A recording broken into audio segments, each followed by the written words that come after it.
Welcome to the Lechtich Parsha podcast, where we delve into the Torah's timeless wisdom and uncover uplifting and empowering lessons tailored to the challenges of our generation. Agudun Shabbos Parshas Chukas Tovshin Pehei. I hope you're doing well. I hope you had a wonderful week. This week's shir is graciously sponsored by the Berlin family of Leslie Hills, New York. Thank you to our corporate sponsors, the Hassan Zaltz Law Firm, T7 Capital, Bluestone Brokerage, and Wolgamuth and Associates. To sponsor the Lechtich Weekly Parsha publication and podcast, please reach out to 845-367-2959. You can sponsor the publication, the podcast, the Torah Anytime video, for a yahrzeit, a birthday, a simcha, whatever it is that you would like. We are here for you, and I am looking forward. So, this week marks Rosh Chodesh Tammuz. We started Tammuz, and Tammuz obviously is the beginning of the somber months of the year, and then we get into we call it somber, serious. We get into El, and it's really the Psalm talk about how it's all a shalshalas, it's all a rolling wheel. How we go from Shavuos straight through to Sukkos. But right now we started Tammuz. I was thinking on the way back from Ma'ariv tonight, what does Tammuz mean, and what does it stand for? So it came up in my mind. I don't know if it's true. There's probably no source for it. But if I may propose, Tavi, Mashiach, V'tizkar, Zechu Yisenu. Tavi, Mem, Mashiach, Vav, V'tizkar, Zayin, Zechu Yisenu. We're definitely in a matzav. You look at the news, you can't ignore it. It's frightening, it's tragic. Every single day Yidden are dying. And as we know, even though there's a ceasefire, but there's definitely no end to Shechina B'Gelusa, and especially now, in Tammuz, we're such a bad state as a klal and as individuals, just everything. And we're losing souls. And you look at the news, just the tragedies, it's just beyond our capacity to handle what's going on. And it's all Shechina B'Gelusa. It's all that the Eibusher doesn't have a place of Ashaz Shechina. It's all because HaKadosh Baruch Hu is uncomfortable, he's not content. And yes, there's a ceasefire with Iran, but HaKadosh Baruch Hu still needs us to keep on pumping and to only up the ante. And the summer's here, but we have an avodah as Yidden, not to kick back and relax, but to thrust into full throttle and see what we can do for ourselves and for the klal, and hopefully be zeichet to perhaps what Tammuz stands for, or at least what it can allude to. Tavi Mashiach, V'tizkar Zechu Yisenu. Bring Mashiach, and remember, evoke our Zechu Yisenu merits, and l'chari, that's l'avodah for now.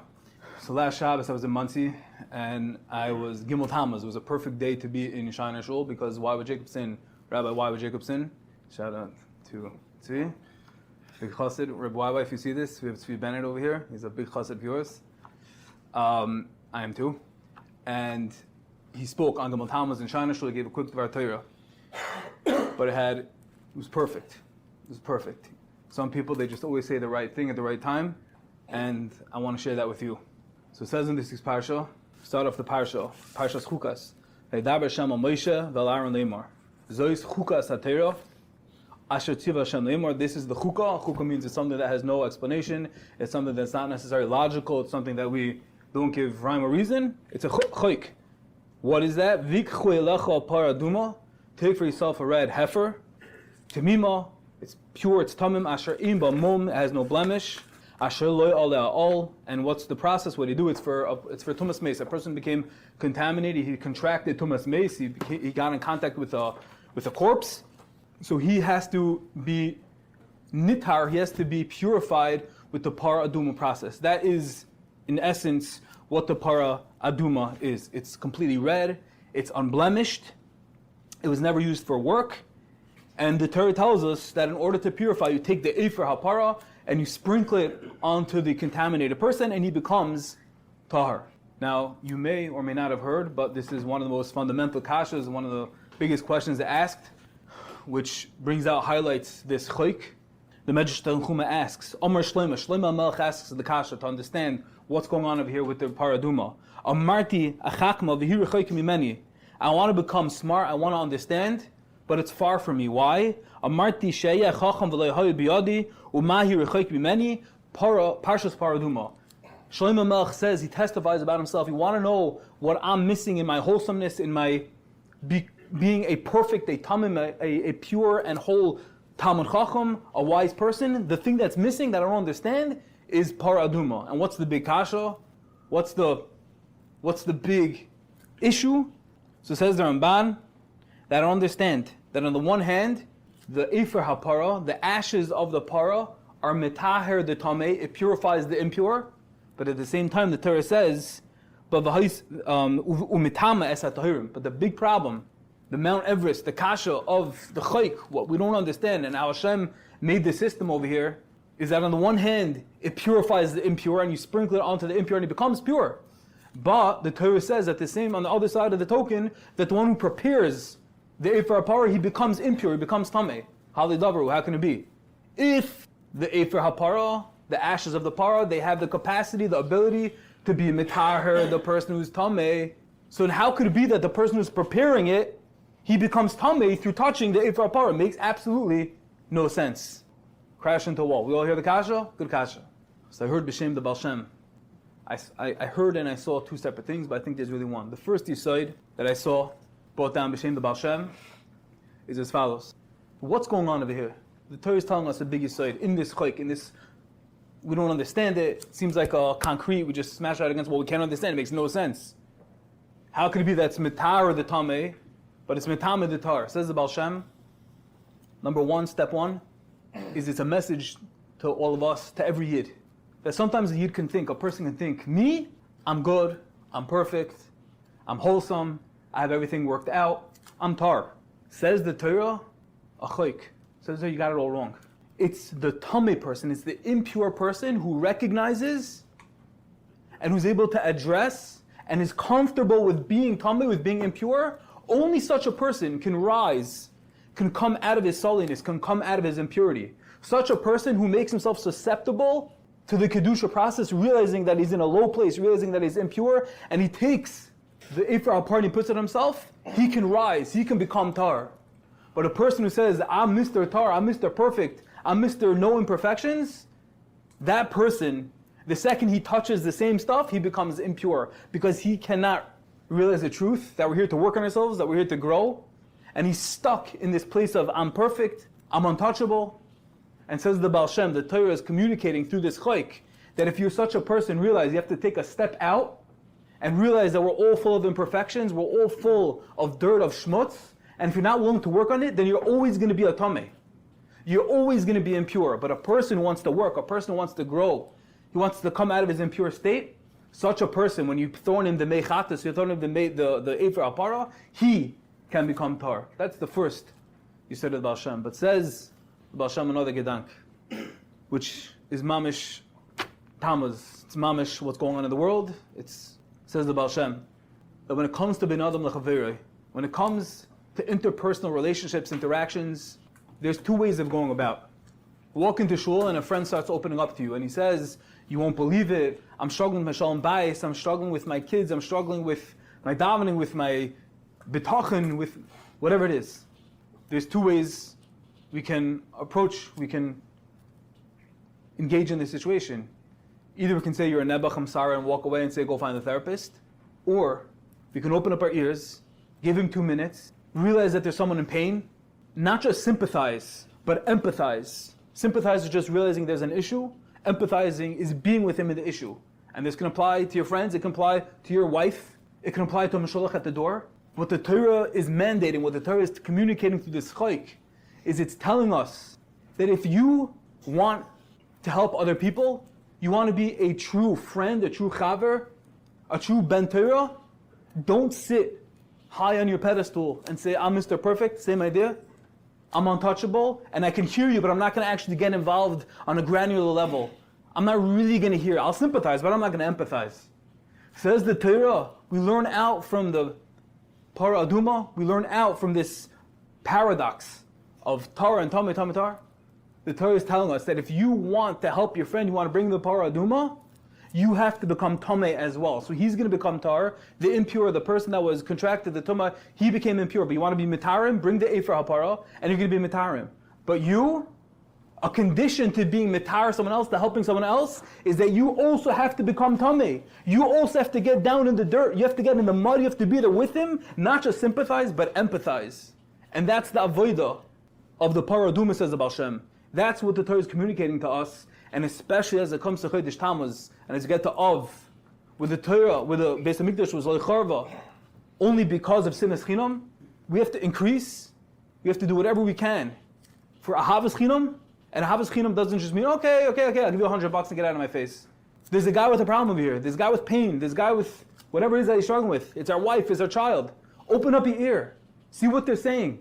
See how I can really help you. Be there, become tamei. Not mamish tamei, but go get off your high horse. Go down with him. Get to his level. Become tamei in the sense that I'm ready to listen to you. I'm ready to be there with you in the mud that you're facing, and together we're going to grow. Together we're going to address the issue.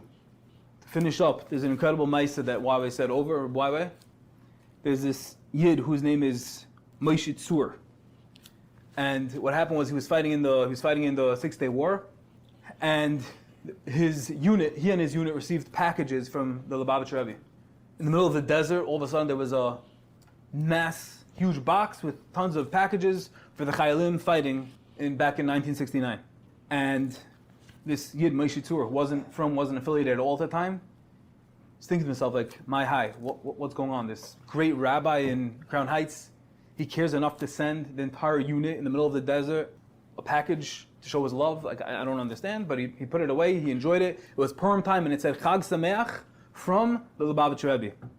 Years passed, and once he finished his service in the war, he came back to America, and he remembered this strange, much appreciated and thoughtful situation, and he's like, you know what, I have to go find out, like, who's this rabbi, and like, what was that all about? So he found out about the Lubavitcher Rebbe, went down to 770, and he started talking to the Rebbe, and he felt his warmth, he felt his love, and he was very moved.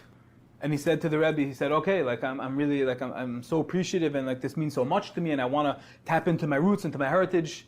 And the Rebbe said, okay, great. And he said, so let me ask you a question, like, before you take on any commitments, and before you start, jumping on full force, what are you doing for Klal Yisrael? What are you doing for Yidden? And he said, me? What am I doing for Yidden? Like, nothing. I went to the army, now I'm done, and that's pretty much it. And as Wabi said it, he said, there's nothing possibly worse you can say to the Rebbe that I'm not doing anything for Klal Yisrael. And the Rebbe immediately said, Moshe, he said, let me ask you a question. He said, in Yiddishkeit, he said, the right side is the dominant side. It's the prestigious side, right? Yad Yamin, Kol Peniya Sha'at Apayna Lo Ya'el Yamin. When it comes to Chanukah, we light to the right side. When we say V'zoysa Torah, we do it with our right hand. The right is the right. So I have a very simple question for you. He said, you're a sophisticated man, you went to the army, educated. He said, where's your heart? So Moshe pointed and he said, it's on my left side. So he said, does the question not speak for itself? He said, if Yad Yamin is the strongest, if it's the most powerful in Yiddishkeit, so the heart, which is what keeps the entire system going, it's what keeps us alive. Halidoverhu, it should be on the right side. He said, Nu Moshe, what do you say? He looked at the Rebbe, dumbfounded, and he said, Rebbe, I don't know, tell me. And the Rebbe said the following words that changed his life. He said, if the heart was created for you, it's a good kasha. Why is it on your left side? He said, because the heart was created for Yanim. The heart was created for the person standing opposite, standing towards you. It's on his right. And he got the message, and Moshe Tzur got cracking, and he realized that the responsibility is great, and the time is short, and he went on to becoming from, opening up yeshivas and koilim, and did amazing, incredible work. But this all stemmed from that love of the Lubavitcher Rebbe. He was sitting in Crown Heights learning and being busy with people and taking care of Klal Yisrael. But it mattered to him that there were soldiers in 1969 in the middle of the desert that were struggling, that didn't have a Purim Sameach sign, that didn't have a letter, that didn't have a Shalach Manis. And he took it as his achrayus to send them. He got down on their level to help them out, to elevate them, to show them that he cares. May we take the lessons of the Parah Adumah, as the Baal Shem Tov says, Mitar es tamei u'mitame es ator. If we want to truly live as one with Benada Mechaviroi, with caring for our friends, it's about being mitame ourselves on behalf of our brethren, on behalf of our friends, realizing what they're struggling with, what they're facing with, And not just saying, okay, getting down on a deep, granular level, sympathizing, not just that, but empathizing with them. And with that, may we be zeiche to Tovi Mashiach v'tizgar z'chayosenu. May Hashem bring Mashiach, redeem us from our foes, from our enemies, from our tragedies and the tzaras that we hear every day. And may He bring us light and happiness and simcha. And v'tizgar z'chayosenu, with our merits, with our collective efforts, may we be zeiche to the long way to Mashiach Tzedekenu b'meher b'menu. Amen. I thank each and every one of you for listening. I hope you enjoyed, and I wish you a wonderful Shabbos.